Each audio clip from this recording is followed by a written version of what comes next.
Donc, Baptiste a préparé une présentation pour pouvoir notamment soutenir le propos. Ce que je vous propose, c'est que je vais poser deux grandes questions à Baptiste. Entre chaque question, on prendra un temps aussi pour remonter vos remarques vers Baptiste. Et puis ensuite, on retournera justement vers un temps d'intelligence collective. Donc, Baptiste, en fait, ma première question, c'est quels sont pour toi les apprentissages du confinement sur le management? Ouais, alors bonjour à tous. Effectivement, je vais vous projeter des slides. Si jamais vous voyez que ça bouge pas ou si mon propos n'a rien à voir avec ce qui est affiché, levez la main aussi. J'essaierai de changer deux, trois trucs techniques. Merci de la question, Damien. Merci beaucoup pour la présentation tout à l'heure. Donc, globalement, en fait, ce qui est le premier point qui est intéressant à voir et qui va peut-être un peu bousculer les idées reçues qu'on a tous eues, c'est, alors j'essaie de trouver la meilleure façon de l'illustrer, c'est qu'en fait, pour moi, la période qu'on a vécue, c'est pas vraiment une période de télétravail. Pourquoi? Parce que alors, l'illustration, je pense, parle d'elle-même. Je vous ai sorti un tweet de quelqu'un qui travaille pour le gouvernement canadien et qui a reçu ça dans sa boîte mail. C'est un mail qui est destiné à tous les gens qui sont retrouvés en fait à travailler chez eux du jour au lendemain. Et ce qui est intéressant, je vous laisse le lire si vous le voyez en même temps que je parle. Ce qui est hyper intéressant là-dessus, c'est que ça assume le fait que la situation dans laquelle on s'est tous retrouvés, c'est pas vraiment ce qu'on devrait appeler du télétravail, dans le sens où ça n'a pas été préparé, ça n'a pas été anticipé. C'était une situation dans laquelle il y avait beaucoup d'incertitudes aussi. Enfin, il y a encore quelques semaines, on savait pas trop à quelle date on allait pouvoir ressortir de chez nous.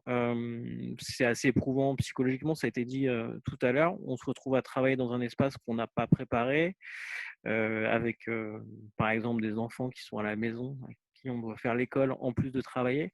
Tout ça sont des conditions assez extrêmes en fait.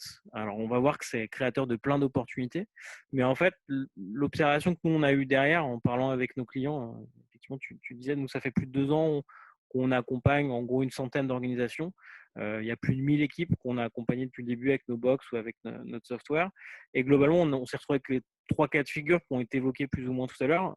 Une phase d'accélération, je vais y revenir. C'est-à-dire qu'en gros, les gens avaient déjà enclenché les choses et boum, l'adoption des outils a été quasiment immédiate dans ce temps-là. Et en fait, les gens se sont retrouvés à être tout de suite plus productifs.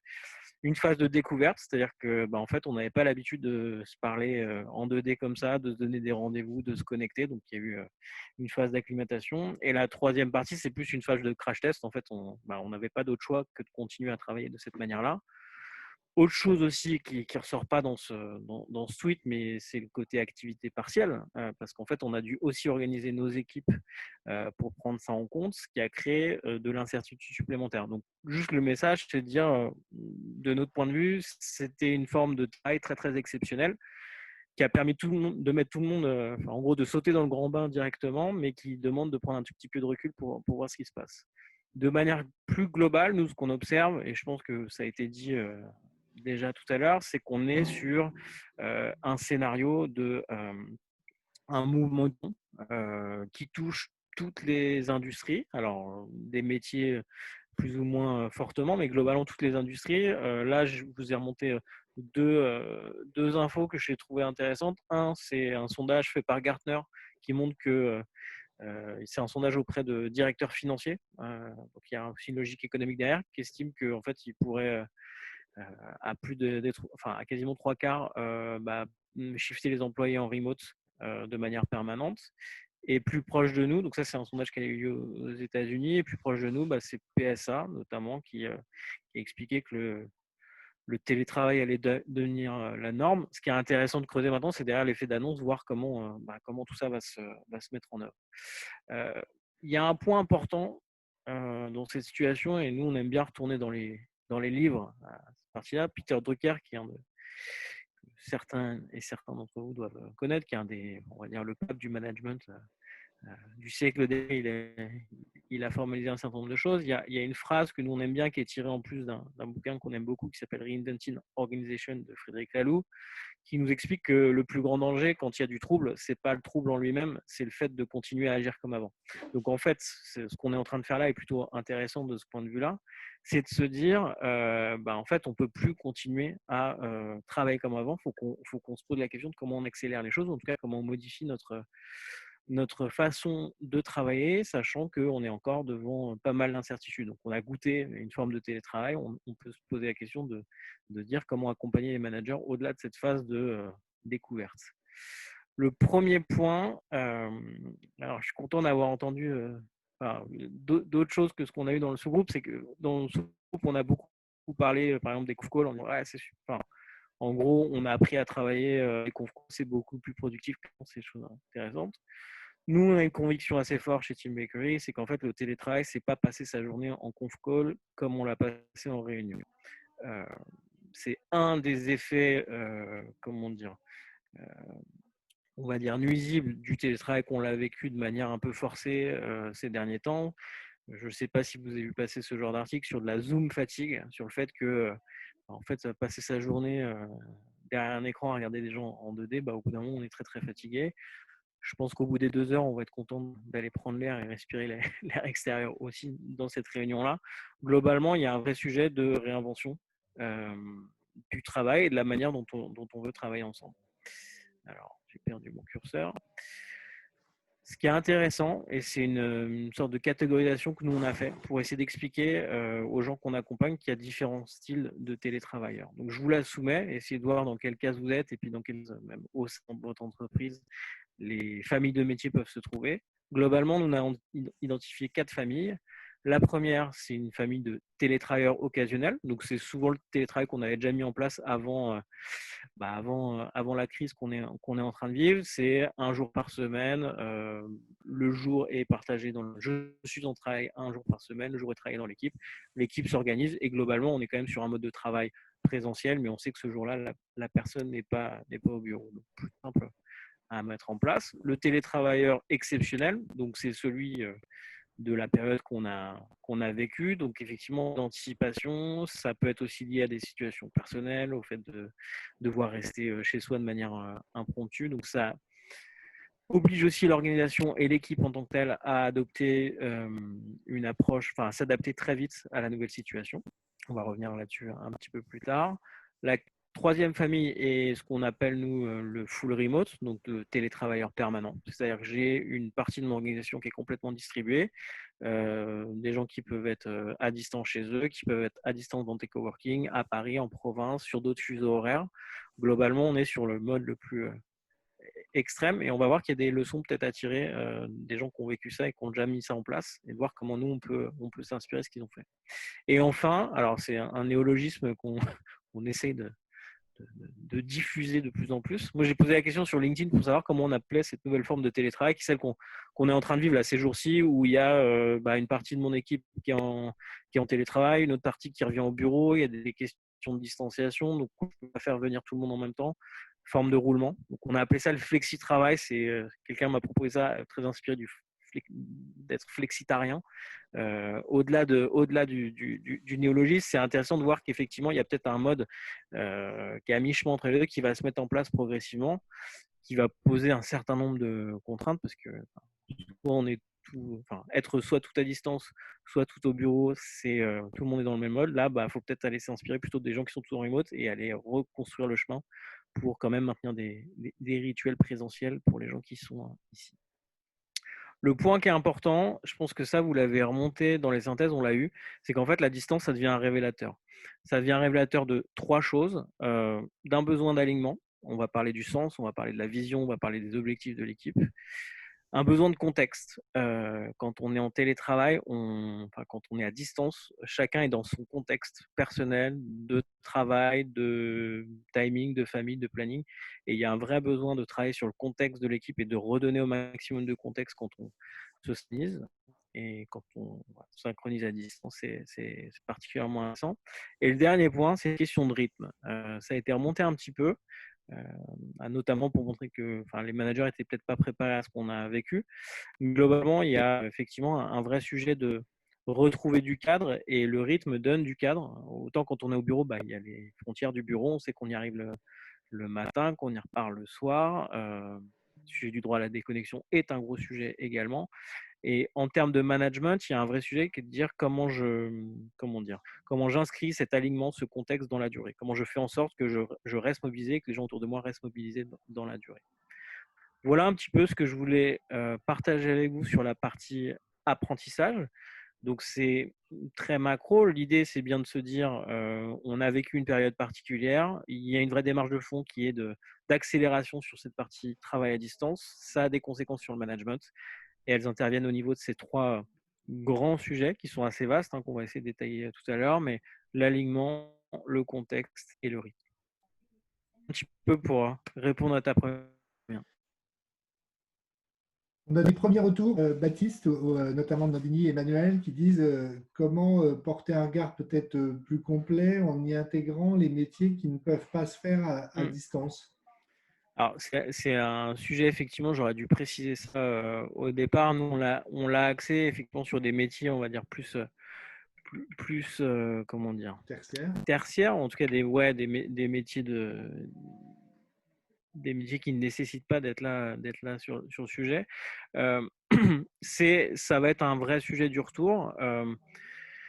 Il y a un risque, c'est enfin, nous on le voit par exemple, on a deux types de produits. On a des box qui sont des box physiques. Donc, par exemple, vous qui recevez des box, vous les avez pas reçus pendant le confinement parce on a assumé que les gens n'étaient pas au bureau, donc ça ne servait pas forcément de recevoir. Ça, on a un type de box qui est plus sur des populations d'ateliers ou d'entrepôts ou qui vont sur le terrain, qui sont autour des sujets prévention.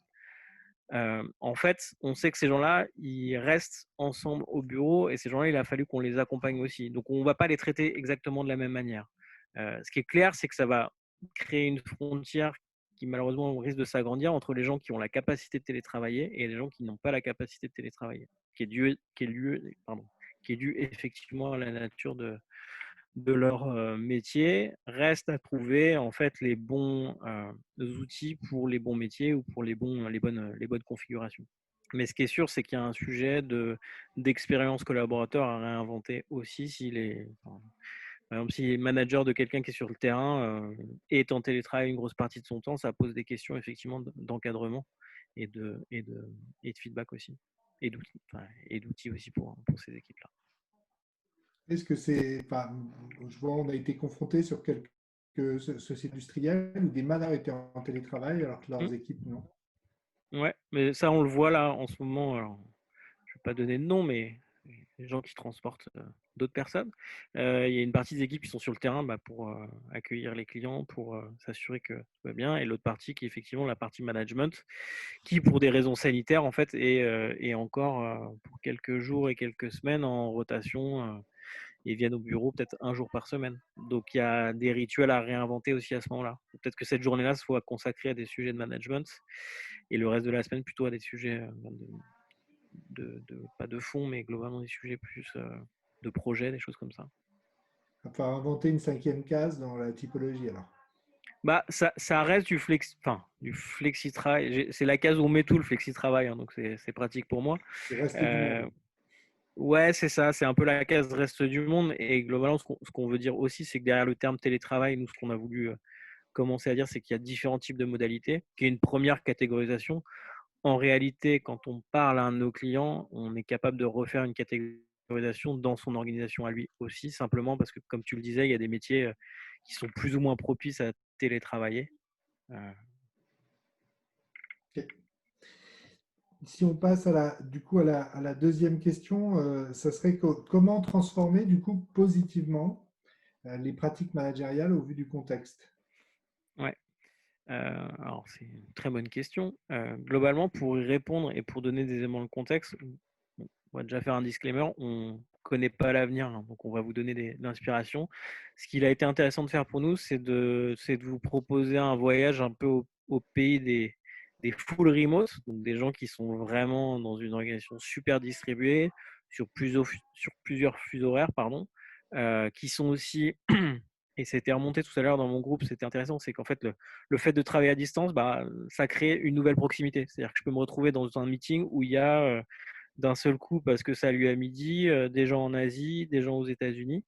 Donc voilà, moi je vous propose une petite immersion dans cet écosystème-là. Globalement, on a étudié trois exemples, on a remonté des données de trois exemples. C'est plutôt des entreprises de la nouvelle économie qui sont de facto qui travaillent sur Internet, ils n'ont pas besoin de bureau forcément. Donc c'est trois entreprises. Buffer fait un outil pour les réseaux sociaux. Angelist est plutôt un outil, un annuaire des entreprises cotées. Et Plateforme SH, c'est vraiment un outil IT qui permet de gérer la charge et qui est une entreprise française qui est distribuée, enfin française et américaine, et qui est distribuée par Nature. C'est-à-dire que tout le monde est en remote. Voilà. Quand on regarde un peu dans le détail, donc ça c'est une étude qu'ils ont fait, donc c'est Buffer et Angelis qui ont fait une étude qui s'appelle State of Remote Report. Donc c'est une étude annuelle qu'ils font sur un panel de 6000 qui vont arriver. La première chose qui est intéressante, c'est de voir qui est concerné, qui est le panel. Et on remarque en fait que, alors pour reprendre ce que j'ai dit tout à l'heure, il y a plus de 80% des gens qui ont répondu qui sont à plus de 50% de leur temps en télétravail. Donc on va dire que c'est vraiment une population qui est très très en avance sur ces sujets-là. Le deuxième point, c'est les bénéfices du télétravail. Donc ça a été mentionné un petit peu tout à l'heure. C'est là où il faut vraiment faire le distinguo entre la période qu'on a vécue et la période qu'on peut imaginer qui est de télétravailler au long cours. Dans les vrais sujets de confort qui sont remontés, en tout cas les vrais bénéfices observés par les télétravailleurs, il y a la flexibilité au niveau de mon planning, au niveau de la gestion de mon temps. Deux, la possibilité de travailler depuis n'importe où, entre guillemets, c'est-à-dire de ne pas être bloqué, d'aller au travail pour travailler. Le sujet du trajet domicile-travail revient à plus de 20%. Donc ça, c'est un gros sujet et j'imagine que dans les grosses agglomérations, ça doit être encore plus prégnant. C'est-à-dire qu'il y a un vrai sujet de dire si je peux être plus productif de chez moi et en plus gagner 2 heures par jour en allant pas au travail, ça m'intéresse. On parlait tout à l'heure de l'équilibre vie privée, vie pro. Il y a un des sujets qui remonte des télétravailleurs, c'est la capacité à passer plus de temps avec leur famille. Et enfin, et de manière plus mineure, puisque c'est 7%, la capacité à travailler de chez eux.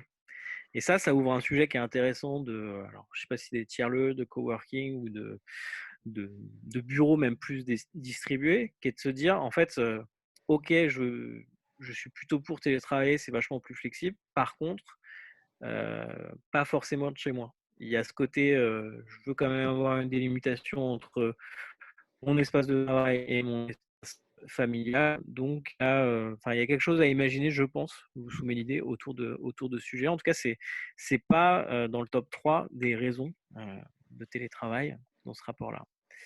Le dernier point de l'étude, c'est, alors on a vu les bénéfices, maintenant on va voir les inconvénients. Et en fait, ce qui est intéressant, c'est que le top 3, on le retrouve dans le top 3 de ce qu'ont vécu les gens là, pendant le confinement, qui ressort d'ailleurs de votre étude. Il y a un vrai sujet au niveau de la collaboration et de la communication. On va y revenir. Alors, c'est marrant parce qu'il y a un peu un paradoxe là-dessus. On a trouvé que les visios étaient beaucoup plus efficaces, mais en même temps, on dit on va peut-être pas aussi loin ou ça a ses limites aussi. Il y a un gros sujet qui est le sentiment d'isolement. Ça, je pense qu'on voit assez bien ce que c'est. Et le dernier point, c'est le droit à la déconnexion. En fait, c'est un vrai sujet, c'est que les frontières du bureau n'existent plus vraiment. En tout cas, elles ne sont pas encore rétablies complètement. C'est vachement poreux. Et on peut avoir des effets néfastes sur cette partie-là. Donc, ça assume aussi de recréer un cadre. Je vais en parler un petit peu plus tard. Mais quand on disait revenir au basique et revenir à l'essentiel, c'est bien ça. C'est en tant que manager dans l'organisation, quel cadre je peux proposer à mon équipe pour m'assurer que on est quand même sur un comment dire un environnement sain pour travailler correctement. Voilà un petit peu ce que je voulais vous dire moi sur ce rapport-là. Ce qu'il faut retenir, et moi ce que je retiens de ce qu'on a vécu là et de l'étude complète autour du full remote, c'est que globalement, si on veut prendre en compte la distance dans le travail en équipe, il y a un vrai sujet, alors, qui est un peu un parti pris fort chez nous. Je vais sortir juste de la visio et du travail en synchrone à distance.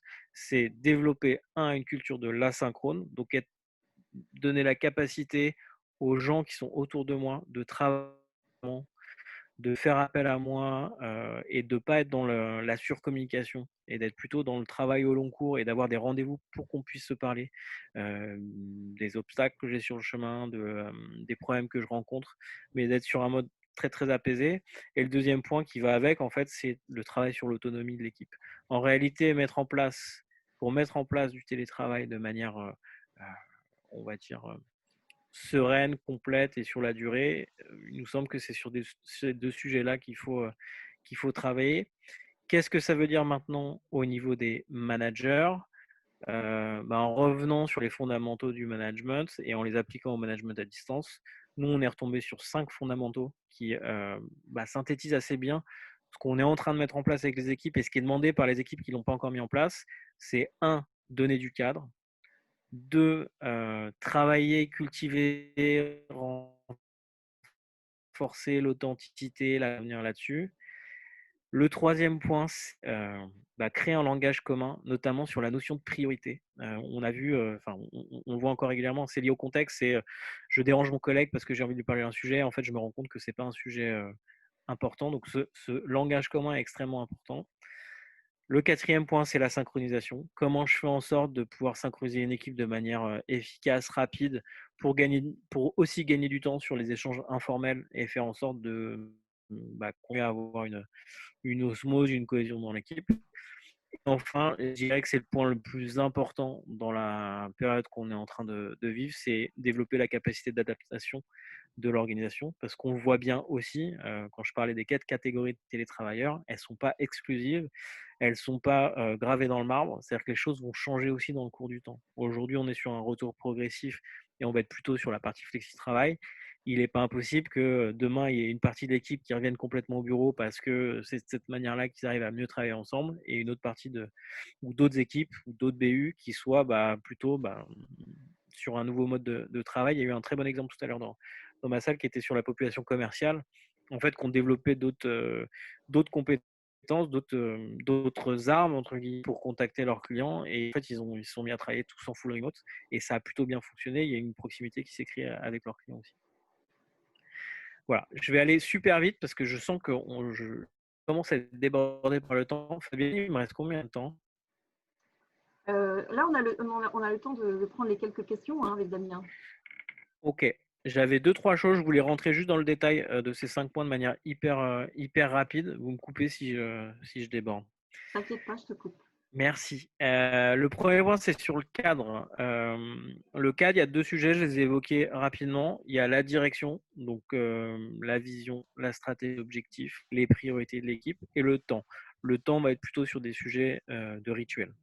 Donc je passe assez vite là-dessus. Il faudrait faire quasiment une réunion dédiée à ce sujet-là, mais au niveau des objectifs, il y a un côté très cascade qui revient et qui est plutôt classique, c'est de dire effectivement, au niveau de l'organisation, c'est d'avoir une direction la plus claire possible, même si elle va évoluer dans le temps, et donner un horizon le plus large possible. Nous, ce qu'on a remarqué là sur la période qu'on a vécue et ce qu'on a conseillé à tout le monde, c'est de réduire en fait la période d'observation des objectifs, de réduire la période de cycle de travail de l'équipe, simplement parce qu'on savait que il allait devoir y avoir pas mal d'adaptations. Donc, on est passé par exemple sur des équipes qu'on aide sur des cycles de 15 jours. Et ça s'est vachement bien mis en place parce qu'on a donné un cadre hyper court terme aux gens qui étaient nouvellement à distance, et ils sont vraiment projetés dans ce qu'il fallait faire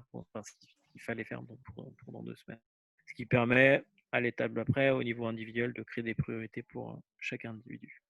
Le second point qui est l'authenticité, ça se joue à 2 niveaux. Au niveau de l'équipe, culture de la transparence, du contexte, j'en ai déjà parlé, et la culture de l'écrit, qui est un gros sujet qui nous tient aussi beaucoup à cœur, que vous avez peut-être observé. Ça serait intéressant d'avoir votre retour là-dessus. C'est un sujet chez nous, enfin, nous, Team Bakery, Damien vous l'a dit, on est naturellement distribué et on met un point d'honneur à donner un maximum de contexte, et ça passe par l'écrit, ça passe par des messages un peu longs sur nos outils de communication, des emails un peu longs quand c'est des discussions avec des gens de l'extérieur. Mais l'idée, c'est de permettre aux gens non plus d'être disponibles pour recevoir l'information quand moi je les mets, mais plutôt leur donner un maximum de contexte pour qu'ils puissent décider lorsqu'ils reçoivent et lorsqu'ils décident de lire l'information. Ça, c'est un point qui est extrêmement important. Si vous regardez toutes les sociétés qui sont en full remote, il y a un point d'honneur à avoir une excellente communication écrite. Parce que ça évite toutes les équivoques, ça évite toutes les boucles d'aller-retour, d'incompréhension. Enfin bon, ça c'est un sujet extrêmement important. Deuxième niveau individuel, on l'a vécu, c'est la prise de nouvelles, c'est accepter le maillage pro-perso. Enfin voilà, on a tous, depuis 2 mois, on sait tous comment est le salon, et et la cuisine de notre collègue. Voilà, faut accepter ça aussi, accepter qu'on est des êtres humains avant d'être des managers, des collaborateurs. Et ça, je pense que c'est un point important. Et le dernier point qui va avec l'autonomie, c'est la responsabilisation des gens sur leurs priorités individuelles. Notion de priorité, je passe super vite dessus. C'est globalement parler un langage commun et passer du temps à se mettre d'accord sur le langage commun aussi. La synchronisation, Damien vous en a parlé rapidement. Nous, on a créé un software qui est hyper simple, qui est un journal d'équipe et qui permet toutes les semaines de savoir où on est l'équipe, quelles sont les décisions à prendre, les besoins d'aide, les informations, les priorités de chacun. Ça peut être fait sur du papier, ça peut être fait sur du Excel. Nous, on a fait une façon un peu plus simple de le rythmer dans le temps aussi, mais globalement, ça, c'est un vrai sujet pour gagner du temps dans la synchronisation. Donc, je conseille à tout le monde de faire ça même avec un papier et un stylo. Et enfin, le dernier point, l'adaptation. C'est un sujet, et je voulais finir là-dessus parce que je pense qu'on va parler, on va parler de ça dans le moment d'intelligence collective tout à l'heure. C'est aussi vous expliquer que dans une période où il y a de la complexité, où il y a pas mal d'incertitudes, en fait, c'est un peu mon passif d'ingénieur qui va passer là. Il y a des gens qui font ça depuis très longtemps, plutôt pas mal. C'est des gens qui développent du software ou des machines qui sont sur des puissances de calcul qui évoluent continuellement et en fait qui se sont dit dès les années 70, en fait, on est incapable de donner une date et un délai pour livrer le projet. Donc, on va fonctionner en cycle beaucoup plus itératif. Ça a donné les bases de l'agile tel qu'on l'enseigne, le transmet et en parle tout le temps aujourd'hui. Normalement, ce qui est intéressant là-dedans, c'est qu'il y a des rituels de travail qui sont hyper codifiés et il y en a un qui s'appelle la rétrospective. Je vais passer très vite là-dessus. Et en fait, la rétrospective elle peut vous servir à vous, DRH, pour analyser la période qui vient de s'écouler. Elle peut aussi servir à vos managers toutes les semaines, toutes les 2 semaines, tous les mois dans la période qu'on est en train de vivre pour ajuster le fonctionnement de leur équipe. Et globalement, comment ça se passe la rétrospective agile? C'est un cadre qui est super simple. On se voit 45 minutes ensemble et on décide ce qu'on a mis en place et ce qu'il faut absolument qu'on conserve dans notre fonctionnement parce que ça marche très bien. Ce qu'on a mis en place qui ne marche pas du tout et ce qu'on doit évacuer au maximum et proscrire. Les choses sur lesquelles on a identifié qu'on a un manque, qu'on n'est pas bon, qu'on a besoin d'aide et qu'on doit tester. Et enfin, c'est simplement se fixer des action points derrière tout ça, en se disant, en fait, nous, ce qu'on cherche à développer dans les équipes, c'est de l'autonomie, c'est une espèce de conscience de travail ensemble, une conscience collective de travail ensemble. Et on a remarqué que ce rituel-là, qui peut être outillé par ce qu'on fait avec des box notamment, mais qui peut même être simplement ce slide-là affiché dans un coin, sur un tableau blanc ou dans un Klaxoon ou un autre outil d'animation en ligne.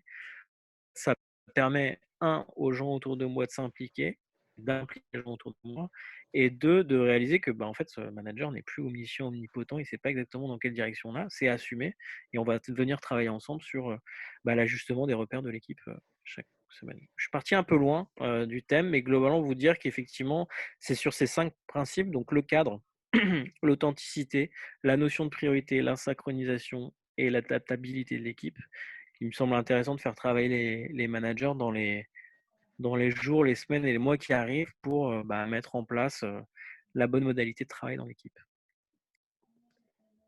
Merci Baptiste. On a du coup, oui, je trouve ça aussi très intéressant. Ça me faisait repenser à tout un travail qu'on avait fait d'ailleurs sur le DRH agile et pour emmener sur des sujets, en effet, des méthodes agiles dans le management. Donc, c'est vrai que c'est intéressant de voir qu'on est aussi dans un moment où il y a beaucoup de cross entre différentes fonctions, différents métiers dans l'entreprise. Je crois qu'on est dans le timing. Je ne vois pas de questions s'afficher. Donc, du coup, il y avait pas… Si j'ai quelques remarques, Vas-y. quand même. J'avais juste une question très pratico-pratique, Baptiste. Le nombre de personnes qui ont répondu à l'étude Buffer, c'était combien? Tu l'as dit ou pas? Oui, je l'ai dit et je m'en souviens plus. C'est dans mes notes. Je sais plus si c'est 3 ou 6 000. Mais je pourrais D'accord, vous c'est ça, retrouver c'est le 6 000. chiffre. Un participant, Guillaume, a relevé 6 000. Donc, 6 tu as 000. pu le dire. Parfait, alors. Il y a des Et sinon, il attentifs. y a un sujet qui est pas mal revenu, c'est sur la diversité des populations et des situations au sein de l'entreprise. Et donc, ces populations qui ne sont pas toutes égales face au télétravail. les femmes particulièrement touchées, les personnes qui sont pas forcément très agiles numériquement. Mm. Et je te termine la remarque sur un sujet aussi sur le clivage qui peut se créer entre télétravailleurs et travailleurs présents au sein d'une même entreprise et qui accentuerait des clivages sociaux. Mm. Alors, mea culpa, c'est 3500. Ah, Je viens de Ok. vérifier en même temps. Ça, je vous donne la vraie. Je merci savais que je pour la m'étais. vérification. 3000, 6000, voilà, je m'étais trompé. Alors, c'est la limite de l'exercice inspirationnel sur le management à distance, parce qu'en réalité, on remarque qu'il y a quasiment autant de situations que d'équipes. L'idée, moi, ce que j'ai voulu faire, c'est de faire ressortir des patterns et faire ressortir les choses que nous, on a remarquées et qui font bien dans les équipes. Bien entendu, et effectivement, j'aurais dû peut-être accentuer là-dessus, il y a des vraies différences de cas. Un, selon les métiers, on en a parlé un tout petit peu tout à l'heure, mais effectivement, il va falloir, le travail, quoi qu'il en soit, le travail sur les 5 principes, que j'ai une partie de mon équipe qui soit obligée d'être au bureau ou dans l'atelier et une partie de mon équipe à distance, je dois le faire. En fait, moi, en tant que manager, il faut que je fixe le cadre, il faut que je m'assure que les gens aient bien un langage commun, qu'on passe du temps ensemble, même si c'est en partie à distance, à réfléchir à comment on veut travailler ensemble. Sur le côté, effectivement, comment dire, je partage beaucoup aussi sur ce que tu dis sur alors je sais pas comment le formuler, mais la surcharge, la charge mentale ou la surcharge, le fait qu'effectivement dans le sondage que vous avez publié hier, il y a dans le vécu autour du confinement, il y a effectivement les femmes ont beaucoup plus beaucoup plus, vous me confirmerez si la tendance, mais Souffert, oui, souffert de la exactement. situation. Bah, Je dans reviens les sur. personnes qui ont le plus souffert, on constate une surreprésentation Ouais. des femmes, notamment du fait de la gestion des enfants. Voilà, et ça revient en fait à mon point de départ, c'est que la période qu'on a vécue, c'est pas à proprement parler une période de télétravail. C'est-à-dire que ça n'a pas été anticipé. Euh, Quand on dit que la distance est révélatrice, ça va accentuer tout ce qu'on sait déjà qui ne fonctionne pas dans la société. Enfin, c'est pas le télétravail qui fait que qu'il y a ce problème de charge mentale, de charge logistique. C'est un problème. Et le fait d'être à distance et le fait de se retrouver dans cette situation-là, ça a accentué aussi un certain nombre de phénomènes sociaux qu'on avait déjà identifiés. Mais ce qui est intéressant, c'est que ça va aussi accélérer, en tout cas je le souhaite et je l'espère, je pense qu'on est nombreux dans ce cas-là, accélérer le fait de prendre ça en compte en disant ok, mais si on met en place le télétravail plus longtemps, il faut s'assurer que les gens soient dans de bonnes conditions pour travailler chez eux aussi. Parce que en fait, là, on a vraiment eu un crash test. Le fait qu'il n'y ait par exemple pas d'école en même temps que les gens sont en télétravail, là, en faisant ça, vous tuez quand même la productivité d'un certain nombre de personnes. Gare d'ailleurs, c'est